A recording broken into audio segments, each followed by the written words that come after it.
Bon allez, eh ben écoute, on va tourner une vidéo parce que sinon, on va pas faire grand chose d'autre.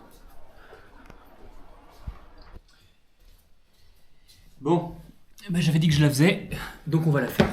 Bienvenue dans ma vidéo sur mes appareils électriques, les câbles, les batteries, les lumières, le chargeur, tout ce qu'il faut pour être un maximum possible en semi-autonomie électrique sur le vélo et surtout être bien visible, pouvoir à tout moment recharger ses appareils, que ce soit autonomie électrique, pour tous les cas d'usage. Tu retrouveras dans la description de cette vidéo un article de blog que j'ai écrit qui est grosso modo cette vidéo à l'écrit où tu pourras retrouver un petit peu plus les specs si tu les cherches de différents appareils que je vais te proposer aujourd'hui et que je vais te montrer. Petit rappel que tout ceci a été acheté avec mon propre argent, il n'y a aucun partenariat, aucun sponsoring, aucun placement de produit, j'ai tout payé. Tout ce qui est ici que je vais te montrer, ça a été le fruit d'une réflexion plus ou moins longue qui m'ont permis d'aboutir à choisir ces produits plutôt que d'autres. Il n'y a aucun biais.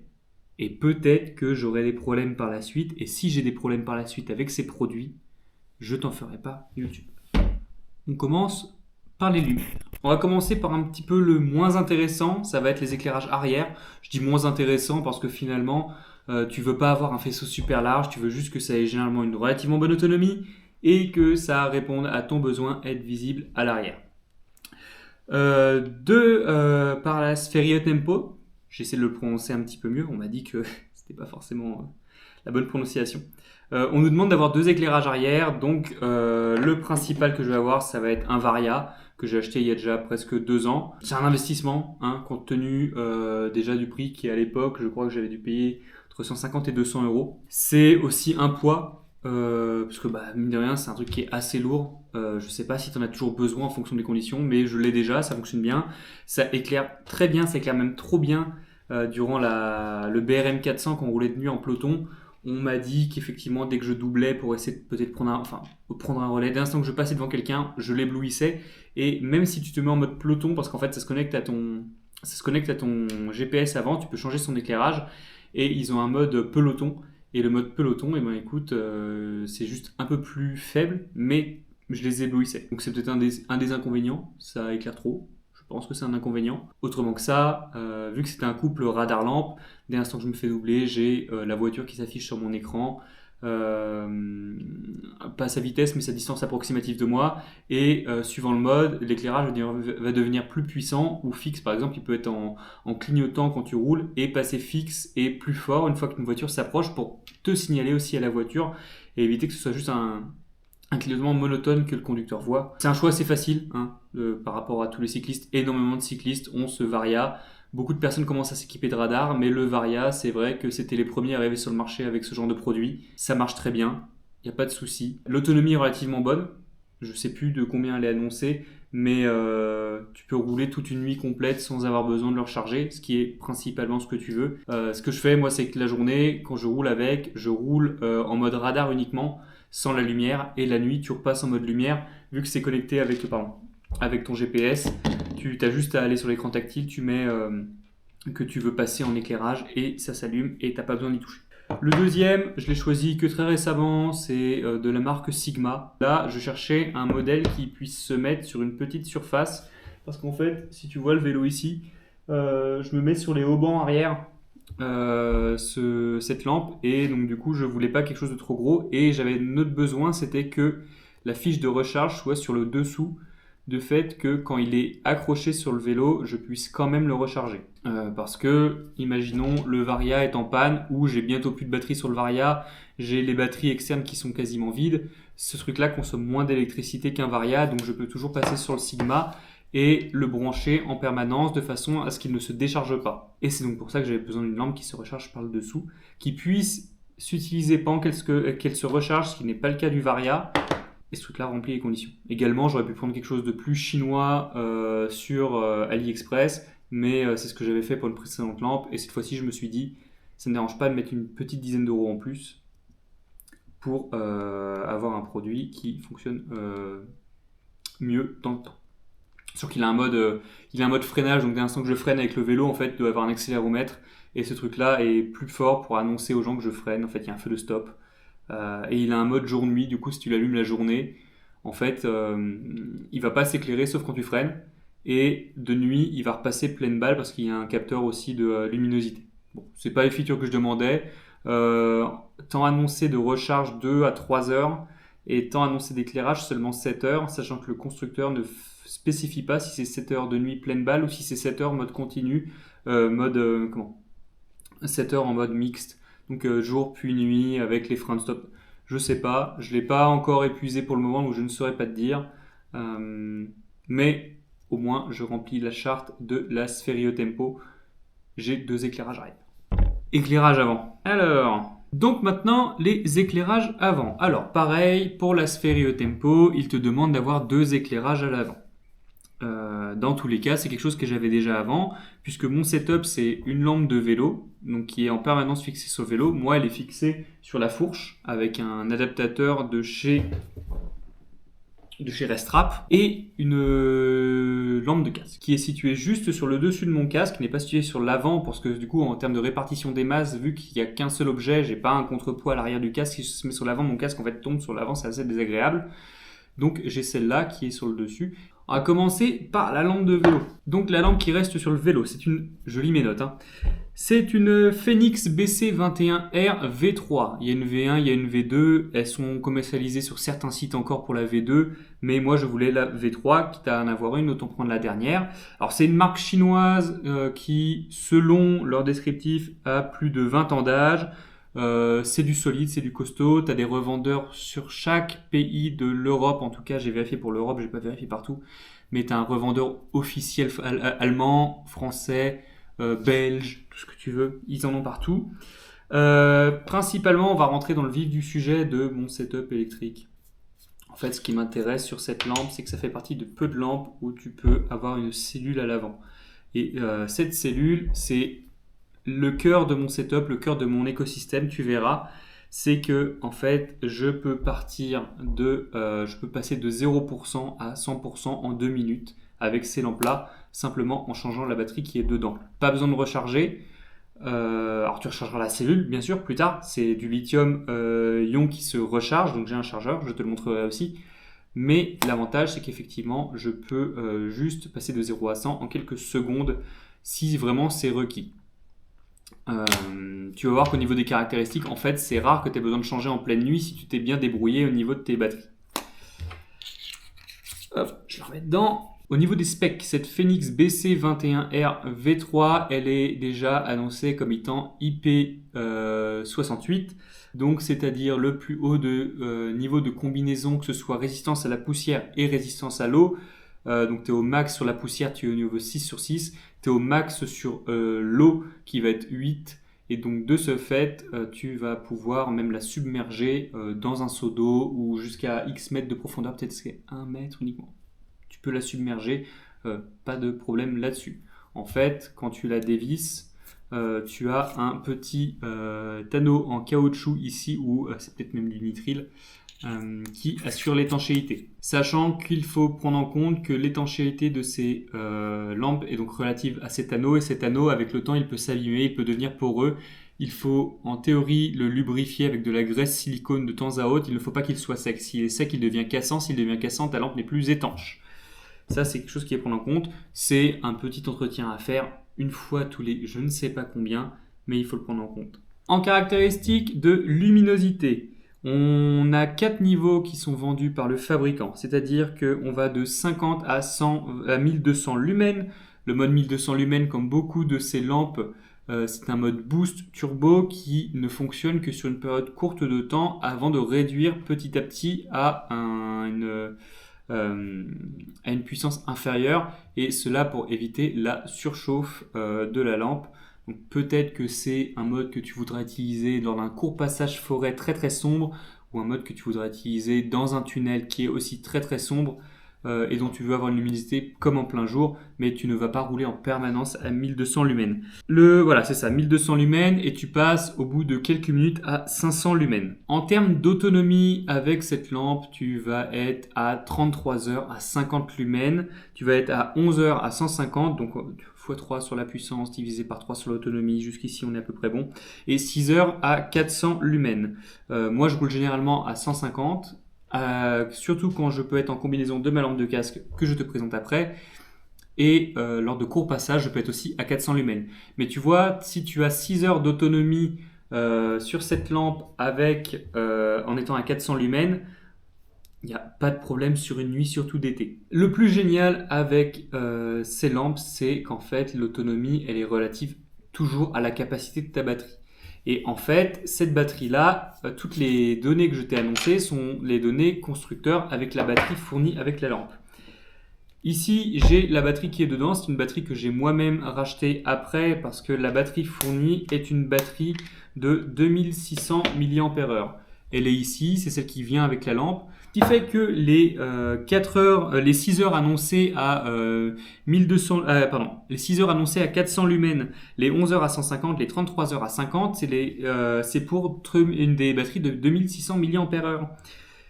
Ici, je me suis racheté des batteries de la marque Keypower qui font 3400 mAh, ce qui fait qu'entre guillemets, si tu fais le calcul, je gagne 30% d'autonomie entre ces deux batteries. Et donc, a fortiori, je gagne 33% d'autonomie sur ma lampe en elle-même. Donc 6 heures à 400 lumens, ça passe à 8 heures.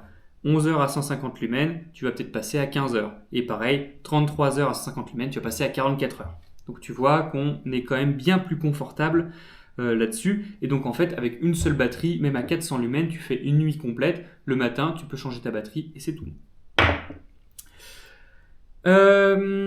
Concernant, petit dernier aparté, concernant le faisceau d'éclairage, il est double en fait. Tu as un faisceau qui est très large juste au devant de ta roue et ensuite tu as un faisceau qui est plus fin mais prolongé pour aller jusque devant toi. Le prix, ça reste important. C'est une lampe que j'ai payée 75 €, batterie incluse sur un site allemand, puisque j'habite en Allemagne, donc pour les frais d'expédition, c'était plus pratique. Et j'ai payé 5 € de plus pour avoir une fixation, parce que la fixation est propriétaire malheureusement, une fixation que je puisse mettre sur une fixation de type GoPro, si j'en ai le besoin, et la fixation d'origine est sur mon vélo. Ok, on passe à la lampe de casque. La lampe de casque, c'est une lampe de la marque Armitech, c'est la Armitech Wizard C2 Pro. C'est un ancien ami ultra trailer qui m'a recommandé cette marque. Cette marque, elle excelle pas vraiment dans le cyclisme, elle excelle pas forcément dans la course à pied. Ils excellent juste en faire des lampes. En fait, ils font que des lampes. C'est une marque canadienne qui, pour se vanter, n'utilise que des composants qui sont soit japonais, soit américains. Mais la lampe reste assemblée en Chine. Ils ont une infinité de gammes. Ils ont des lampes tactiques qui peuvent aller sur des fusils. Ils ont des lampes frontales. Ils vont avoir des lampes plus très grandes, enfin des grosses lampes en fait, des grosses, je sais pas, celles que tu pourrais voir à la ceinture d'un policier par exemple, tu sais, les grosses flashlights. Donc voilà. Autre avantage, cette lampe, et c'est toujours pour ça, elle vient avec cette même capacité, cette même fonctionnalité de pouvoir utiliser des cellules 18650. Celle-là, elle est aussi comme l'autre IP68 pour l'étanchéité. Toujours le même principe, tu as deux petits anneaux en caoutchouc qui sont ici. Alors ici, il y en a deux. Sur la première, il n'y en a qu'une seule, ce qui fait que là, tu as une espèce de petite redondance. Et le culot, si tu veux, se visse. Il y a un ressort à l'intérieur. Une fois que c'est vissé à fond, tu peux l'utiliser. J'avais auparavant une lampe que j'avais achetée sur Amazon, une frontale qui était très très bien, mais qui était elle était très très bien pour son prix. Je crois que j'avais dû payer une vingtaine d'euros.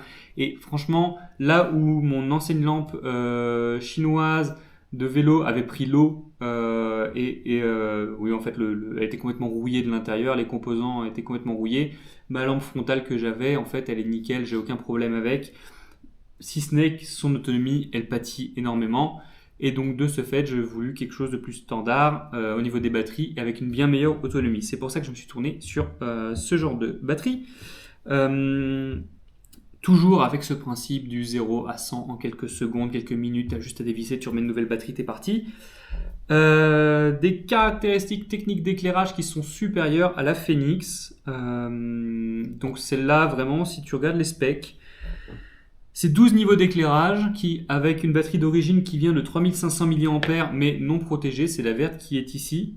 Donc pour ça que je suis repassé, j'ai changé des batteries. Alors j'ai des batteries qui sont un petit peu moins performantes en termes de capacité, mais qui sont protégées, ça reste important. Elle a donc 12 modes, cette lampe. Tu vas t'as un mode normal, il s'appelle ça le main, qui va de 50 à 350 lumens. Pour une autonomie qui est lancée de 43 heures à 5 heures. En 350 lumens, donc elle consomme quand même un petit peu plus que tu vois l'autre, et ils annoncent 6 heures pour 400 lumens avec une plus petite batterie, donc celle-là consomme quand même un petit peu plus, mais c'est annoncé, encore une fois, peut-être que les conditions de test ne sont pas les mêmes, plein de choses qui peuvent changer. J'ai jamais pu les contrôler en conditions réelles, chronométrées. Je les ai utilisées durant des sorties de nuit, mais jamais forcément mesurées, à voir quand est-ce qu'elles s'éteignaient. Et tu as un mode qui s'appelle le mode Firefly qui va de 0,14 lumens pour 200 jours d'autonomie tu as aussi le mode Turbo 3 par exemple qui va à 2300 lumens qui lui pareil est un mode qui va être dégressif, donc au fur et à mesure tu vas perdre en éclairage, mais pour le coup c'est là tu peux voir comme en plein jour. Là je peux les passer en mode normal, je crois que c'est les modes normal. Bref, tu as plein de trucs, tout se fait avec un seul et unique bouton, donc c'est un petit peu, faut lire la doc, c'est pas forcément super instinctif au début, mais après tu t'y fais, et moi dans mon cas, je roule généralement en mode main 1 ou 2, et parfois en fait je me suis mis en mode turbo juste pour m'amuser une fois ou deux en pleine nuit, et en fait avec juste la poussière ambiante dans l'air au-dessus d'un champ, je m'éblouissais. C'est-à-dire que c'est-à-dire que tu vois un filtre blanc devant toi dans le champ, parce qu'en fait tu éclaires aussi toutes les petites poussières qu'il peuvent y avoir, les petits insectes, et donc au final cette lampe elle en niveau du faisceau, on va être sur un faisceau qui est très omnidirectionnel, donc en fait tu vas pas pouvoir cibler un point en particulier. C'est pour ça que je l'aime bien en lampe de casque, qui est en lampe d'appoint aussi, c'est que dès l'instant que j'ai besoin de voir quelque chose tout autour de moi, tourner la tête, voir en forêt, être très à l'aise, avoir une impression de plein jour, là je l'allume, j'ai aucun problème. Pour le prix, elle est un petit peu plus onéreuse. Cette lampe, elle m'a coûté une centaine d'euros. Tu peux la récupérer sur certains revendeurs. Moi, je l'ai prise sur Amazon. Elle vient avec un chargeur qui est propriétaire aimanté, mais l'avantage, c'est que vu que ses batteries sont interchangeables, finalement, son chargeur officiel aimanté, je ne l'utilise pas. Je change juste la batterie dès l'instant que j'ai besoin d'en avoir une nouvelle. Et on a fini sur les lampes. Ok, les batteries et la charge. Donc les batteries, je te les ai déjà présentées. Ce sont ces fameuses petites batteries, ces petites cellules 18650. Alors moi, c'est la marque Keypower que j'ai acheté. Il faut bien se renseigner quand tu achètes des batteries comme ça. En fait, il faut se renseigner sur plusieurs choses. La marque est importante, puisque toutes les batteries ne se valent pas. Tu peux avoir des gens qui vont te vendre des batteries de 5000 mAh pour des 18650, ça n'existe pas. C'est purement marketing ou juste mensonger. Aujourd'hui, on fait jusqu'à maximum 3600 mAh. Donc bien faire attention à ce que tu prends. Il faut faire attention donc à la marque. La plupart des gros fabricants de cellules, ça va être LG, Samsung, des marques que tu connais déjà pour leur électronique en règle générale, et après tu vas avoir des sous-marques qui vont utiliser les cellules de base de chez Sony, de chez Samsung, de chez LG, et qui vont les repackager par exemple pour ajouter de la protection. C'est le cas de Keypower. Keypower, ils achètent leur batterie d'une autre marque. Je ne le connais pas, la batterie d'origine, et je n'ai pas envie de désosser une de ces batteries parce qu'elle coûte un petit peu plus cher. Mais en fait, c'est que par défaut, ces cellules-là, comme je peux t'en montrer une ici, ce sont des cellules, en gros, c'est que du lithium. C'est que du lithium et une protection autour en alu, en acier, qui la rend solide, mais c'est à peu près tout. Ce qui fait qu'en fait, ces batteries-là, tu peux les décharger à la vitesse que tu veux. Tu peux les mettre en court-circuit, elles vont exploser. Tu peux les charger super vite, elles vont exploser ou elles vont prendre feu. Et si tu les épuises trop, que tu vas en dessous de leur tension de sécurité, si tu veux, elles peuvent ne plus être rechargeables. Donc, pour pallier à ça, tu as des batteries qui sont plus chères, qui sont des batteries avec des protections. Celle de la Phoenix, donc qui venait avec, elle est protégée. Et qui dit protection dit qu'en fait, tu as un circuit imprimé qui se situe un petit peu au-dessus de ta batterie, qui fait que la batterie est un petit peu plus grosse. Il faut faire attention avec les appareils, généralement, ils sont compatibles, mais pas tous. Ce circuit imprimé te permet donc de limiter le courant de sortie de ta batterie. Il faut faire attention que le produit que tu utilises ne veut pas demander plus de courant que ce que le circuit peut sortir. Sinon, en fait, tu vas cramer potentiellement le circuit, mais pas exploser la cellule. C'est quand même important pour des questions de sécurité. Tu vas aussi limiter le courant d'entrée, donc pour le courant de recharge, protection contre les courts-circuits, et en fait, si à un moment ta batterie tombe en dessous d'une certaine tension, le circuit imprimé va directement couper la sortie de jus et en fait la forcer à ne jamais descendre sous une certaine tension. Ce qui est important en fait avec toutes ces lampes, comme ma lampe de vélo, c'est qu'elles ne contiennent pas de circuit pour contrôler la tension de la batterie. Elles ne sont pas capables en tout cas de s'arrêter quand la tension est trop basse. Tu as un témoin de charge, d'ailleurs celle-là vient avec, en fait, si tu es entre 100 et 80% de batterie, elle va être vert fixe, elle va tomber à vert clignotant entre 80 et 50%, ensuite elle va passer rouge je crois entre 50 et peut-être 20-30%, et en deçà elle va commencer à clignoter à fond, et sur les derniers pourcents elle va réduire sa luminosité pour préserver la batterie. Vu qu'on a des batteries qui sont protégées, eh bien tu ne peux pas... même si tu épuises la batterie à fond, en fait, tu ne l'épuiseras pas à fond, il restera quelques volts dans cette batterie, mais suffisamment pour qu'elle puisse être rechargeable. Au niveau du prix, ces batteries, tu vas en avoir pour environ une dizaine d'euros par cellule. Donc je crois que j'en ai eu au total, pour toutes mes batteries, j'en ai eu pour environ 60 euros. À cela, tu rajoutes le chargeur. Ça coûte presque 4 fois plus cher d'avoir des batteries protégées, mais dans une optique de faire de l'ultra, où parfois tu peux avoir la tête qui va ailleurs, tu fais pas forcément attention peut-être à ton niveau de charge de tes lampes, à ton niveau d'éclairage de tes lampes, au niveau de charge de la batterie dans les lampes, et je préfère que ma lampe s'éteigne avec une batterie qui peut encore se recharger plutôt qu'elle s'éteigne avec une batterie qui est complètement fichue en plein milieu d'un ultra. Ma réflexion pour utiliser des batteries 18650, c'est qu'en fait ces batteries-là, tu les trouves partout en non protégées. Si tu achètes tu peux les trouver dans les cigarettes électroniques, tu les trouves dans les batteries d'ordinateurs portables, les anciens ordinateurs portables. Les nouveaux, ils ont des batteries qui sont couche par couche en sandwich, mais les anciennes batteries d'ordinateurs portables, c'était des 18650 que tu avais dedans. Tu les trouves aussi dans les toutes petites batteries, les petites batteries externes que tu peux avoir parfois, qui en fait tu vois qu'elles ont une forme de tourelle en fait, parce que tu sais que dedans c'est une 18650. Là j'ai deux 18650 qui sont celles d'une première lampe que j'avais achetée, donc ma lampe chinoise qui a pris l'eau sur mon vélo. Elle venait avec 18650. C'est pas écrit leur autonomie, je sais juste qu'elles marchent parce que je les ai essayées et en fait ça peut toujours te sauver, tu peux toujours trouver des batteries pareilles. Donc ça c'est super important pour moi de pouvoir me dire à tout moment je peux retrouver des batteries si dans une éventualité où je pars pour faire un voyage de plusieurs semaines, pas forcément ultra mais un voyage, c'est toujours une possibilité de pouvoir changer ces batteries, de pouvoir me retrouver et ça c'est super important pour moi.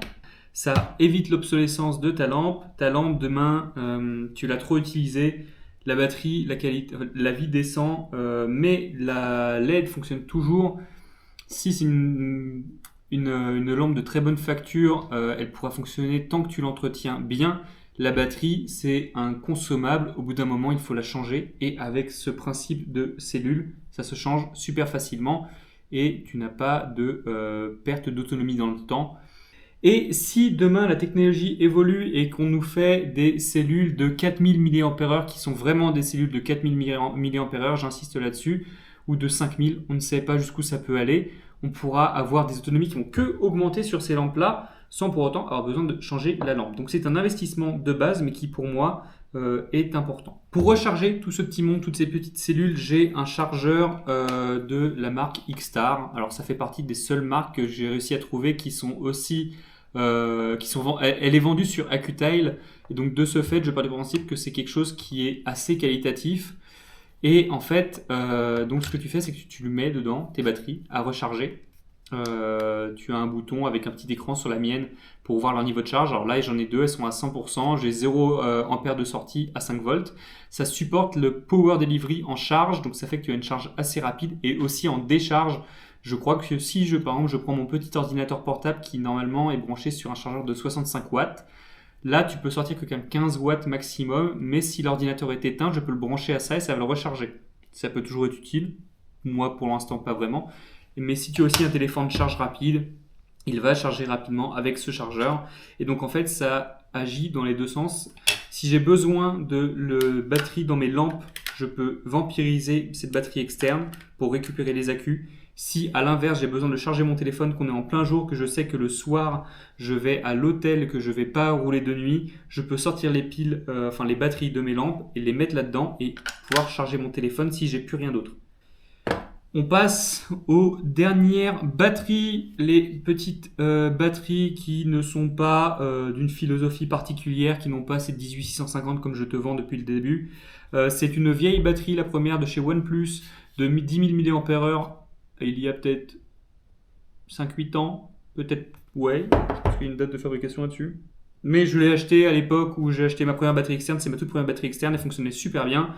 Elle se recharge en micro USB, assez lente à charger, mais 10 000 mAh. Et celle-là, en fait, elle reste en permanence dans ma sacoche Apidura avec deux câbles qui en sortent, qui vont à l'arrière pour pouvoir charger mes lampes comme le Varia ou la Sigma, ou à l'avant pour pouvoir charger mon GPS Garmin si besoin.